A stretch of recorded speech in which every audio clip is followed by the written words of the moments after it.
السلام عليكم.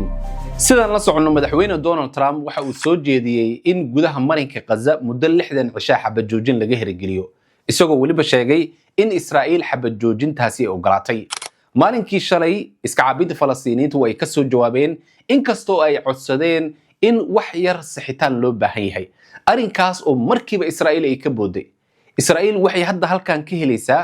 fursad ay doonayso in heshiiskan ay ugu baxdo maadaama madaxweyne Donald Trump uu ku qasbayo in muddada labada sano ku dhow dagaalka ay ka wado Israa'iil halkaas ay ku fashilmeen inay soo afjaraan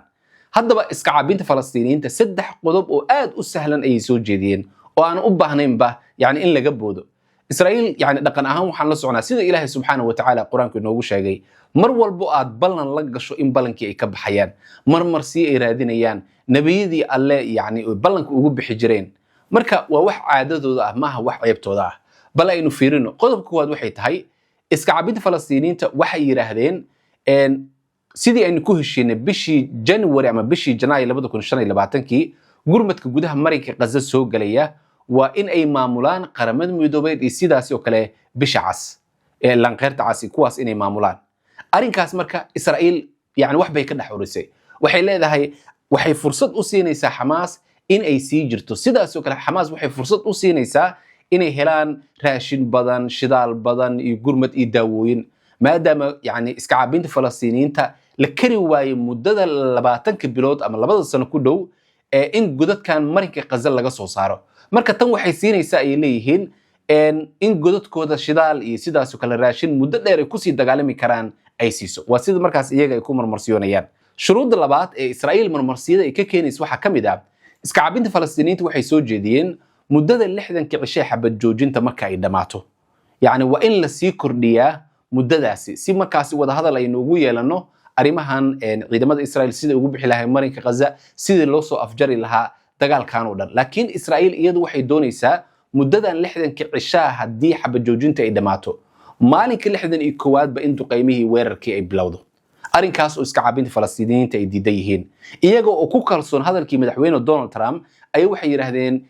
Donald Trump isaga ayaa ballan qaaday ama wacd ku maray in Israa'iil uu ku muquunin doono miiska wada hadallada inay sii joogto marka waxaynu doonaynaa hadii muddada 60 cisho ee Mareykanka uu soo go'aamiyay ay dhamaato wada hadalladii ay fashilmaan in muddo dheeri ah lagu daro xabad joojinta arinkaasna Israa'iil hadda marmarsiyo ay ka keenaysaa oo waxay leeyihiin wafdi ayaynu u direynaa dhanka Dooxa si arimahaas aynu wada hadalno shuruudda saddexaad waxay tahay oo iska caabinta Falastiiniinta oo Israa'iil iyagana ay diidan yihiin ayaa waxay tahay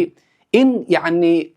la cadeeyo ciidamada Israa'iil halka ay ka baxayaan Marinka Gaza halka ay istaagi doonaan qariirad ahaan ciidamadooda markii ay ka baxayaan waxay doonayaan iska caabinta Falastiiniinta in loo cadeeyo hadii ay ka baxayaan waqooyiga Marinka Gaza halka ay istaagayaan ciidamadooda iyo sidaas oo kale meelaha ay baneynayaan Israa'iil arinkaas iyaduna ma doonayso inay cadeyso laakiin run ahaantii maalinkii shalay ilaa ay maanta waxa soo ifbaxday Israa'iil qorshaheeda dhabta ah ay u qarsoon inkastoo maalinkii shalay ay soo bandhigeen wasiiradooda golaha amniga loo yaqaan cabinetka yar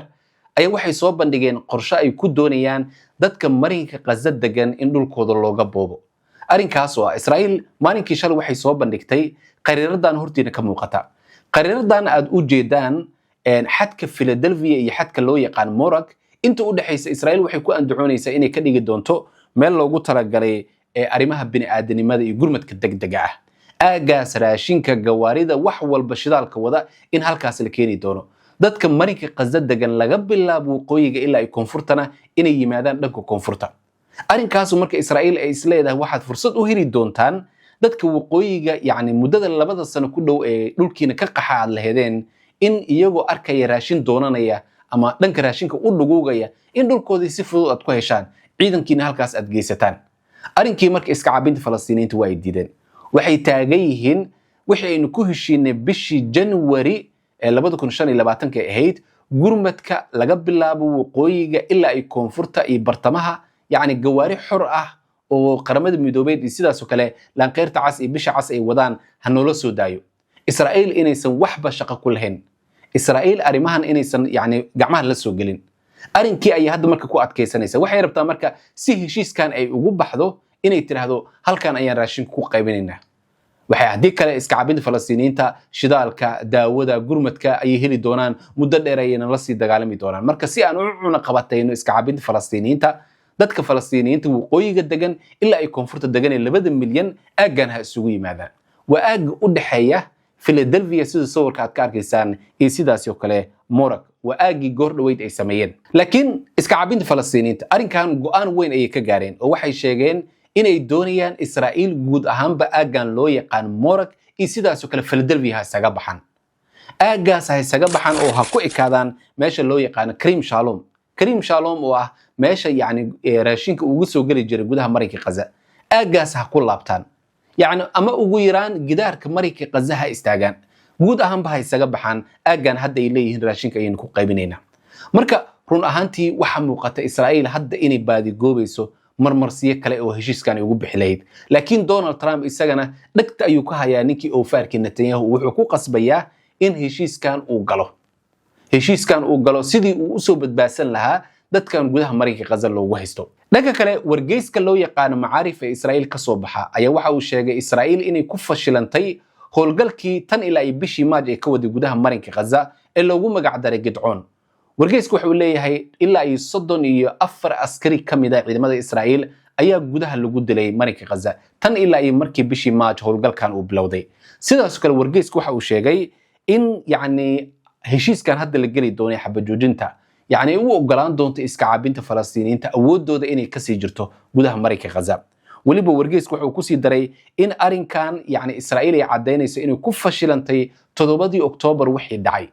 تضبطي أكتوبر إلا يهدى وحي دعي إنه فشل وين أي كجرتو سيدا سوكال ورجيس كوحو دلعين أسو جدي وزير كجاشان ديج إسرائيل كيتس سيدا سوكال إن تريها عيدمد إسرائيل إيال زمير waxa sheegay inay ku fashilmeen howlgalkan muddada tan ilaa bishii Maaj ka socday gudaha Marinka Gaza marka runtii yani wargeysada Israa'iil iyagana waxay abaabulayaan in Israa'iil dagaalkan ay sii wado sidaas oo kale Israa'iil xitaa Netanyahu waxa uu taagan yahay saddexdan shuruudood yani wayna ka fiirsanayna runtii marka aad fiirsana haddii iska caabinta Falastiiniyiinta 10 qof ee nool muddada 60 cisho ah iyo 18 meyd laga qaato waxa uu hari doona dadka falaqay waxay leeyihiin waa wax aad isaga yar maxay tahay waxa iska caabinta Falastiiniyiinta ay ku bedelanayaan 10 qof iyadoo Israa'iil yani la og yahay inaysan yani ka bixin Marinka Gaza iyadoo dadka aysan raashin siineen iyadoo yani dadka loo diiday guryahooda ku soo laabtaan marka maxay tahay waxa iska caabinta Falastiiniyiinta ay ku bedelanayaan 10 qof oo Israa'iil ay ka doonayaan waxana marka hadda yani iska caabinta Falastiiniyiinta laf ahantooda ay ku cadaadinayaan Mareykanka Israa'iil in wixii lagu heshiiyay oo ah in xabad joojinta ay noqoto mid waarta ciidamada Israa'iil guud ahaanbana ay isaga baxaan Marinka Gaza